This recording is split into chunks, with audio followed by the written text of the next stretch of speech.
Quand je suis arrivée en France, j'étais un peu embarrassée par ce que je voyais. On a souvent des idées préconçues comme voilà, la France c'est un beau pays, il n'y a pas de souffrance, tout est rose, tout est beau. Et du coup quand tu arrives sur le terrain et que tu trouves ça, tu es en quelque sorte choquée. Oui, j'ai vraiment été choquée.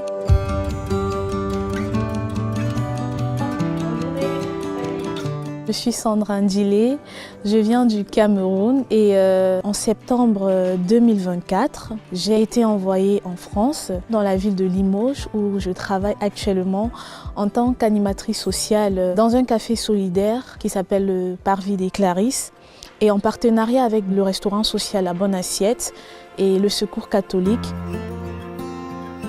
À Limoges, comme partout en France, il y a beaucoup de gens qui souffrent de la solitude. Et si on a créé le Parvis des Clarisses, c'est pour essayer de créer du lien avec des personnes qui souffrent de solitude pour qu'elles en souffrent moins. Et Sandy est arrivée à point nommé puisqu'elle nous aide à faire le lien entre justement le restaurant social où des gens viennent mais on n'a pas forcément le temps de parler avec eux et le Parvis où les gens peuvent venir et où on va avoir du temps pour parler avec eux.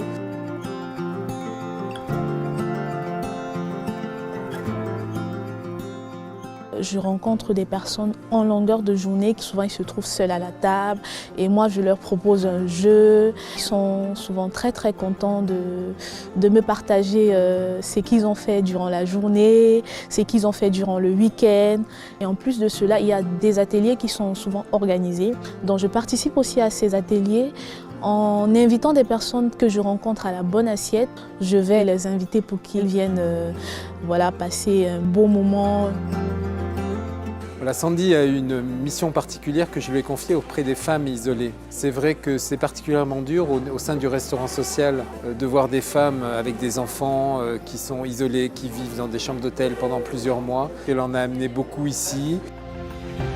En fait, ici, c'est vraiment un lieu où on crée du lien entre des pauvres et des riches, entre des gens qui ont besoin et des gens qui peuvent donner. Voilà. Et Sandra, elle contribue à faire ce lien. Elle est là vraiment au service, par amour de l'Église, par amour du service des plus pauvres en particulier.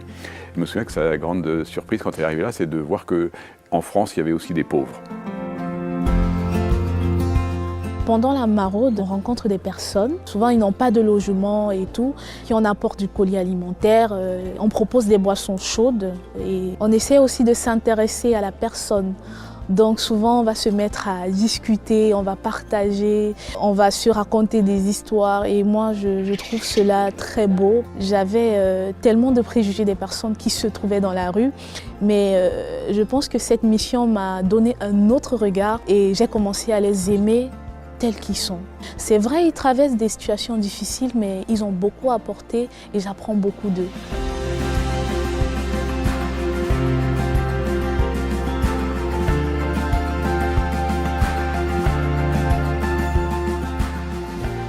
L'idée est venue de faire appel à Fidesco. On a découvert qu'il y avait un Fidesco Sud-Nord. Vous voyez, ce n'est pas simplement des volontaires français qui sont envoyés dans des pays plutôt d'Afrique subsaharienne. Sandy est arrivée un lundi soir, début septembre. On l'a présentée à ses colocataires le soir même. Et puis on lui a permis pendant une semaine d'avoir un temps d'adaptation, de visite de la ville. On l'a accompagnée. Avec ma femme Chantal, on a joué le rôle un peu de papa-maman pour les formalités administratives et pour aussi l'accueil, qu'elle se sente bien.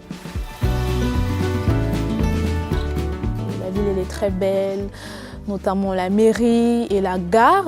Voilà, désolée, mais jusqu'à présent, je pense que la gare de Limoges fait partie de la plus belle gare de la France. Les Limogeaux, ce sont des personnes qui sont un peu curieux, qui aiment aussi être avec l'autre. Voilà, ces découvertes-là que j'apprécie vraiment. Je ne pourrais pas parler sans mentionner la gastronomie française. J'ai vraiment eu du mal dès le début. Les saveurs, c'était pas les mêmes, les épices, pas du tout les mêmes. Mais je me suis habituée et je commence à beaucoup aimer la gastronomie française. Je ne vois pas ce que je ne peux pas manger comme repas français, à part les huîtres. Parce que j'ai quasiment goûté plein de trucs. Elle a une vie en dehors de la Bonne Assiette, du Parvis, du Secours catholique, ici à Limoges, et c'est bien naturel. Elle participe à des groupes de prière dans notre paroisse à Sainte-Claire. Les personnes que je rencontre dans la rue Souvent en fin de soirée, je prie pour ces personnes. Je me soucie en fait de pouvoir porter ces personnes que je rencontre chaque jour et je sais que le Seigneur fait le reste. À nous, ça nous apporte un soutien important.